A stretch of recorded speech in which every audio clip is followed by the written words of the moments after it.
So what is your full name? Gurney Robbins. All right. I was born in November the 13th, 1940. Which makes you how old? Makes me 72 All as right. of last November. I was born in a community in Buffalo Cove at the foot of the more or less Appalachian Mountain, sitting in a cove at the foot of Blowing Rock Mountain. All right. So have you always lived in Caldwell County? Well, not always. Sometimes when I was going to school in the summer, I would go to Virginia and work for an uncle and an aunt in a store, and then I'd come back and go to school in the fall. All right.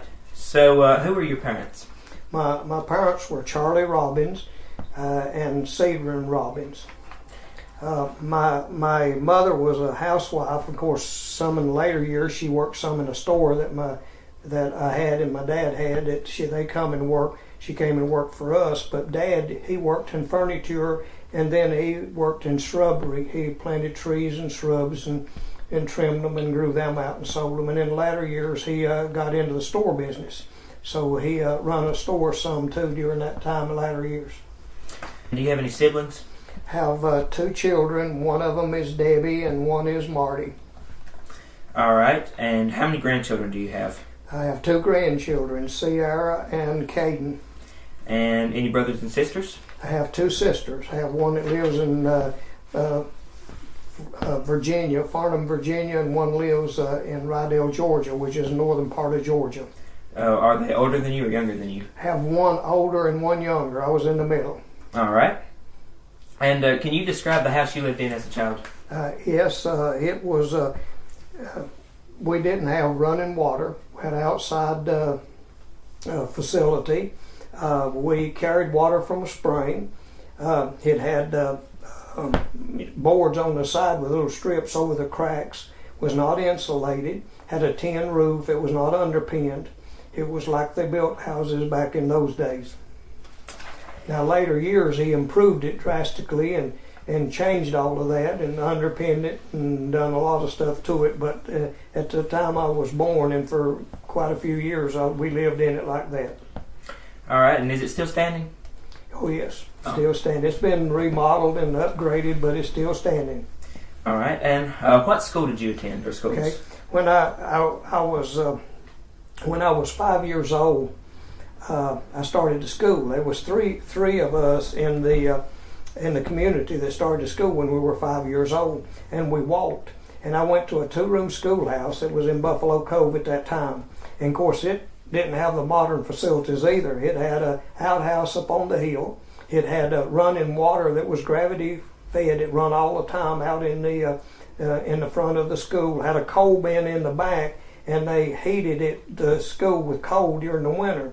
We had the teacher that taught me was John Nelson. He was, and I went to first and second grade there, and then he taught the first four grades, and then our first three grades, 4 through 7, and I think Rob Miller taught over on the other side. It was a two-room schoolhouse. It's not standing today, but I could show you exactly where it was standing, and many of the people back then would only go through the 7th grade. That's the education that they got. But in the 3rd grade, I went to Happy Valley High School, and at that time it was a high school too, grammar grade and high school, and I continued on there till I graduated. In 1958, I graduated from Happy Valley High School. All right. Can you describe Caldwell County at the time you were growing up?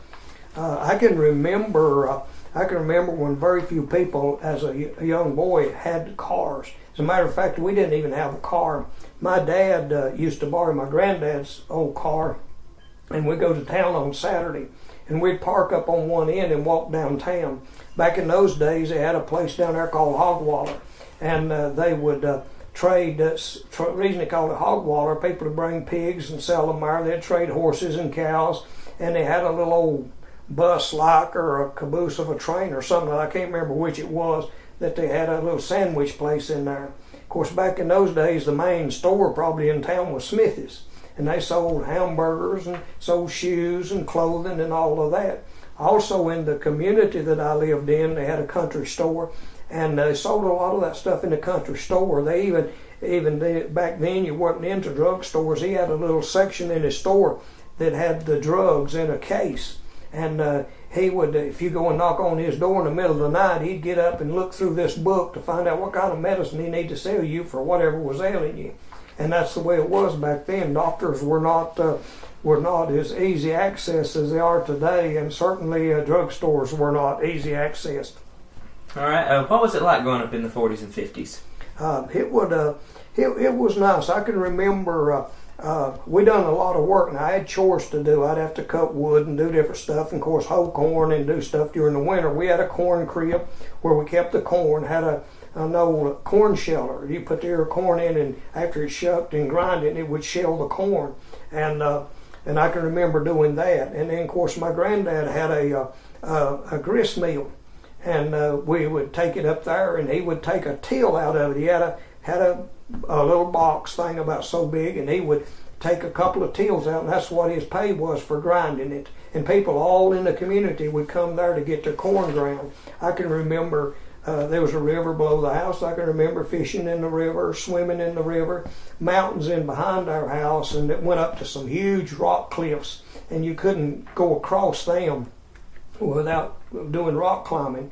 And my dad said there was no way across them, but one time I was walking. I used to love to go in the mountains, and I'd spend days. I would leave in the morning and sometimes spend most of the day in the mountains, walking and hunting and just looking around. And I can remember one time me and one of my cousins, we came out above them rocks. We'd been back in there walking all day, and we was tired. I could look down and see the house, but my dad always told me there was no way down.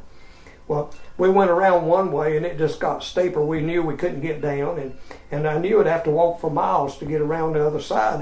And finally I come back, and I said, well, I've climbed up to right below where we had come out there a while ago. I said, let's go back and see if we can get down that first section. I can get down the rest of the way. And we went back and found a little ledge where we could crawl down. Later I took my dad up there and showed it to him. He didn't even know it was there, and he'd been raised in that community. But it was a nice place to grow up as a kid. There was a lot of there's always something to do. I made many of my own toys. I can remember making a steering wheel wagon and have it so it like a little car. It's pretty heavy because it's made out of 2x4s and stuff, but we'd push it up a hill and ride it down.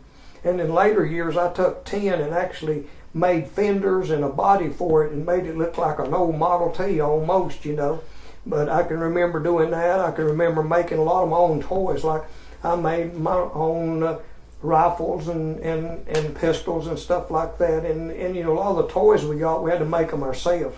Take an old wagon wheel and have a hook, and we'd roll it, different stuff that we would do, make stilts, walk on stilts. A lot of things like that you learn to do as a kid that you don't see kids doing this day and time. All right. Do you have any other memorable stories from when you were a kid?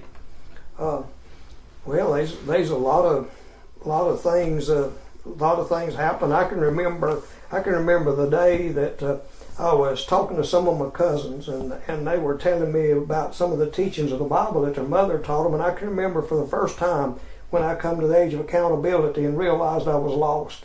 And I used to walk to a little country church up there, and I remember going up there and going to the altar to get saved.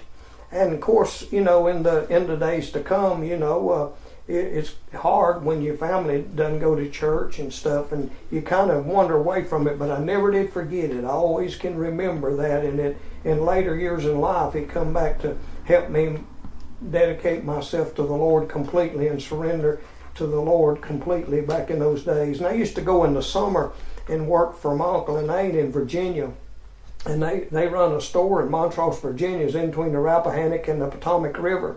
And sometimes I'd go out with my uncles fishing, and it wasn't nothing to go out there and catch a basket full of fish. It wasn't like what I'd been used to in the mountain streams. And there's a lot of different variety of fish that you could catch too, and it was a lot of fun back in those days to get a chance to go fishing. And sometimes I would get a break and go swimming in the Potomac River. You got the Rappahannock River that goes up one side, the Potomac River that goes up into Washington on the other side. A lot of fish in the Potomac River because it comes all the way in from the ocean, from the Chesapeake Bay down at close to Norfolk. All right. When did you meet your wife? I met her, and after I came out of the military, I met her in 1957. We got married in 1958. We've been married, about 43 years. This year will be 44 years. Got married on July the 4th. I said, well, they can always remember that because I tell people now and get a chuckle out of them in a life. I say, everybody all across America celebrates my wedding anniversary. I mean, our wedding anniversary with firecrackers and all of that. Of course they do because it's the 4th of July, but they always get a chuckle out of that. All right. What branch of the military were you in? I was in the Air Force. I was working and running a store in Happy Valley at the time. I was 23 years of age, and Kennedy at that time passed a law that there would be no, they wouldn't take any married people. And of course back then there was a draft, and that shot me to the top of the line. But I was expecting it, and had already went and took a test to enter the Air Force in case I had to go. And I remember 2 weeks after he passed that law, I got a letter from the president saying you're inducted into the Armed Services of the United States. And of course, the guy with the short time, the recruiter was calling me because he knew I'd got it too, that I could still go in the Air Force. I said, well, I can't just leave this store. So I got it deferred for 3 months till I could get the store out of my name, and we sold it to my uncle and aunt in Virginia, the ones I used to work to, and they sold theirs up there and come in and run this one down here. And I went into the Air Force before the deferment was up, and I went in on December the 15th, 1963. All right. And what did you do in the military? I spent 4 years in there. I got into the graphics art, and I did art. I would do brochures. The first 2 years I worked for the Plans Intelligence Division, and I done briefings and stuff, done the slide presentations and made flip charts and briefings and stuff for the pilots. That was my job, and that was under a top secret clearance then because of the information. But then the last 2 years I worked for division headquarters, and I worked, and that was a real easy job. It was where I got to do a lot of all different type of sign work, posters, brochures, and things like that. And at the same time, I met a guy from California who was an old sign painter, and he taught me how to letter. And I practiced on a piece of glass. So when I came out of the military 4 years later, so I went in 63, got out in 67, and I had saved my money because I was in Minot, North Dakota at a SAC base, and it was real cold, and I really saved my money up, and I built me a shop. And I come back and opened up a sign business. All right. Were you the only person in your family in the military? Yes. All right. So what do you do now? Okay, I proceeded on for the next, after I came back and started the sign shop, I started it, and of course, a good part of the next 25 years, I hand-lettered signs. Of course, when the computers come out, things started changing. So I switched and started selling sign supplies. And because we got in it at the right time, it grew so fast that within a short time, I gave the customers away in my sign business and went to sign supplies altogether. And of course, the business is still operating today. I've turned it over to my daughter in 1999. She's been running it since 99, and I haven't helped too awful much since 99, but today I'm retired from that. But during those 25 years, I also pastored small churches. God called me to preach, and in 1970, and I've pastored small churches for the biggest part of the last 40 years. And then during the time last church I pastored 5 different churches, but during the 4th church that I pastored, we started a tape ministry. Was sending tapes into this people that was in Iraq at that time during the first Gulf War.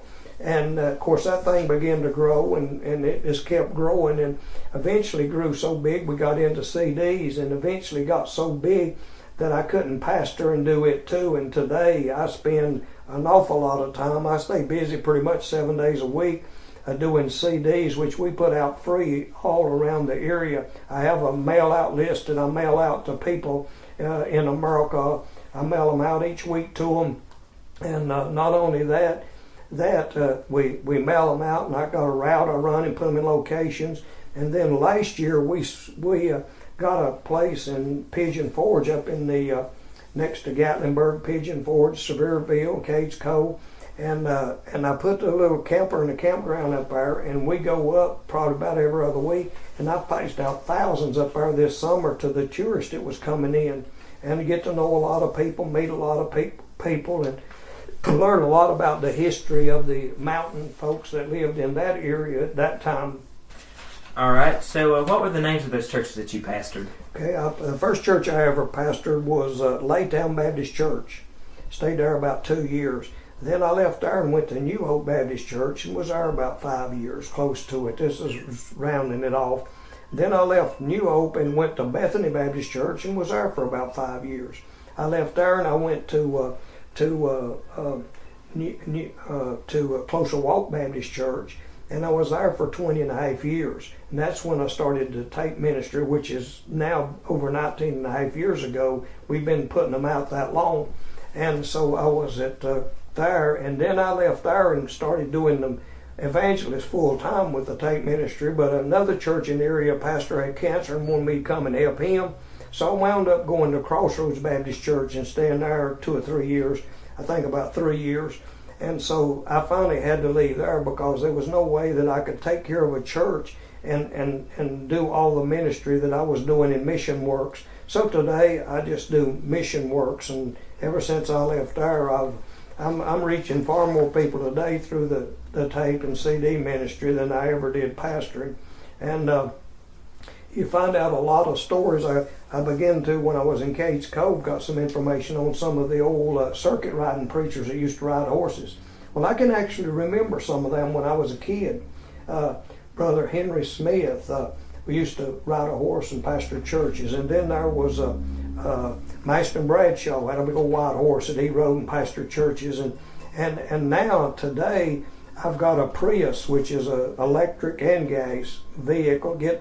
I get average over 50 miles to a gallon with it. And today I ride those same roads and mountains that those old circuit riding preachers like Francis Asbury, who was a circuit riding preacher who made 60 trips in 45 years between northern Georgia and Maine. And it's hard to imagine him riding a horse that far, that many times, but it's an interesting story, which you can find on the internet, Francis Asbury. And also Robert Sheffey was another guy who was in Virginia and West Virginia. And these people have left an impression on my life because of the hardship and the effort that they put over. And I thought one day, Lord, I'm doing mighty little considering these men who gave so much, riding a horse under the stars, sleeping many times, or in all kinds of weather. And I said, I feel so little. Lord said, yeah, but I'm letting you do it, and you're reaching far more people than they did. And then I thought, well, they reached a few people with a lot of results, and today people are a little bit dull of hearing, and I reach a lot of people with few results. But thank the Lord for the results that we do see through the CD. Many people who are shut in and not able to go to church look forward to the CDs and tapes that I mail out to them each week, because they're not able to go to church anymore, but yet they can still listen to God's Word and have their own church in their own home. And I get I've got letters from all over the United States and from other countries from people whose heart and life was touched by the ministry. All right, and I see that you have like a lot of paintings around your house that you painted yourself. When did you start painting those paintings? Well, I started actually drawing before I ever learned to write. My mom used to draw, and I would draw pictures and stuff, and it always kind of bothered me. I'd sit down and look at a magazine and see a picture, and I'd try to draw it, and I couldn't get it done as good as they done it. But I found out when I got into commercial art that the way they do it a little different from what I was trying to do it just by hand.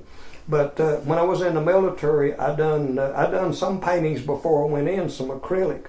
Then when I came out of the military, I continued to do some acrylic paintings. And then one day my grandson said, let's do something like Bob Ross. And so when Bob Ross, he you see him on TV, the guy that's got the big bushy head that does the 30-minute paintings, and he does it wet on wet. So we got us some of that type paint, and I started doing them, and I liked it so good that year. I think I painted 53 paintings.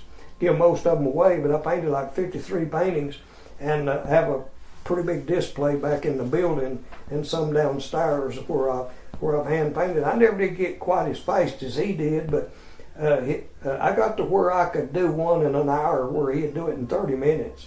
But I done a lot of paintings that year, so I continued on painting, and haven't done any much in the last couple of years because I've been so busy with the CD ministry and everything. And then I also helped my son as he was building his house, and I kind of got out of it, and I kind of broke that cycle. But I hope to get started back again doing some painting before long. All right, so only a couple more questions left. And how is Caldwell County different now than what it was when you grew up? Oh, it's drastically different because back when I grew up, like I say, very few people had automobiles. Some people were still using a horse and a wagon back in the 40s. And of course, we've seen the technology. I can remember when TVs first come out in the 50s. Now, I don't know, that wasn't the year they invented, but before you saw any people in this part of the area that I lived in, the first one I ever knew of was in the 50s. And I remember we used to walk up to my uncle's house. He had one, and we'd walk up there. Back in those days, sometimes we'd walk all over the side of a mountain trying to get a good signal because you didn't have cable or those kind of connections. I can remember the phones. They had the only phone that was in the community was the Forest Service had a phone, and if people needed to get in touch with somebody or emergency come up, they'd have to walk all the way up to where the Forest Service guy was, and they'd use those phones as one of them old crank phones on the wall. And of course, you know how today now everything's go to high definition TVs, drastically changed. Automobiles have drastically changed. Most families now have 2 or 3 of them. Telephones was something I can remember when they first come out with telephones. There'd be party lines. There would be 2 people on a line. And today people may have 2 private lines in their own house. You know, when it's come that far from where it used to be. I have 2 lines that come in here now. One comes into my office and one comes to the house. And of course, TVs have gone from to fiber optic to the old signal that went across the air. Back in those days, we used to kid and say it was so snowy you could hardly tell a horse from a man. Of course, it wasn't quite that bad, but certainly it was all black and white. There was no color when it did come out. And even the first color TV I ever saw, I guess, was when I was in the military in the 60s. And it wasn't all that good a color. But in the days to come, they've kept improving them. And of course, then come along, I can remember the first cell phone in my business. I had one that was in a bag phone, they called it, and you plugged it in. And if you was up working on a ladder, it would blow the horn of the vehicle. And I'd get down off the ladder and go answer the phone. And you had a bag phone. And of course, you could move it from one vehicle to the other because it had a little antenna on it, you know. But of course, today people carry them on their side, and people are texting. I never did get into the texting. I have got a cell phone now on my side, but I haven't got into the texting yet. I still a little bit slow. The young generation's passing me up in the technology end of it. All right, and out of everything in your life, what are some of your most memorable experiences and stories? Probably my most memorable one is when I surrendered to God to be a preacher, because from that point on, that became the major thing. Before that, probably the most memorable thing was the mountains, walking, enjoying the mountains, hunting, fishing, or whatever back in those days. But today, my greatest joy is doing the CDs and reaching out to people, especially those that are shut in. And we've done it for 19 and a half years free of charge. We have never charged for one, and we've never solicited money. God's always provided. Through marvelous ways, God has made a way for this ministry that we do. And it's little things that you see God do. Like I remember a little widow lady that was 83 years old, and she loved to get them. And she wanted to give me some money, and I was trying to talk her out of it. And she said, well, I enjoy them, and I let people borrow them, and I always get a kick out of telling this, because she said, I might get old one of these days and can't go to church, and I keep them so I can go back and listen to them. She was 84 years old when she said that. Of course, she did live into her 90s, and eventually got to where she couldn't go to church, and I continued to send them to her as long as she lived. And she wanted to give me money, and I wouldn't let her. And I said, you know anybody else that'd like to have one? And she said, I know a guy that in Connie Springs Road that probably would. And I knew who she was talking about. I said, well, I'll see if I can get his address. And I just started sending him one. He listened to it and sent it to a lady in Michigan. The lady in Michigan wrote back and wanted to know how much they cost. I sent her this little paper that said we're glad we're able to provide them free, and put her on the mailing list, and boxed her up some and sent them UPS. Next thing I knowed, I started getting $50. A guy started sending $50 to the ministry from the Connie Springs Road, and the lady in Michigan started sending $150. One day I prayed to God, and I never asked anybody if I had need. I would never mention that. And one day I asked the Lord for some help, because I needed to get some more equipment, because we were growing so fast. And one day I got a letter in the mail from a lady in Michigan for $12,000. And I said, isn't that like the Lord? A little widow lady wanted to give and didn't have it, and God let this lady that could give. And it doesn't even end there. I can remember getting a letter from Georgia, down in the lower part of Georgia before Atlanta, and this lady sent $25,000 to the ministry. So God's always, through somebody, provided it to where we've never had to solicit money or never had to beg money. It's an amazing thing, serving the true and the living God, and that's probably the most rememberable and meaningful thing that ever happened to me in my life. All right. Is there anything else that you want to talk about? Well, I'm just still put out CDs. I told my wife the other day, as long as I'm able, as long as I live, I'll keep running CDs. I work to get them out every week. I have not missed one time in 19 and a half years of putting out a tape or CD. Not one time. I have managed, even when my dad died or my mother died, I still managed to work in getting that CD or tape out that week. Of course, back then I probably wasn't putting out quite as many as I am now, but I still stay very busy.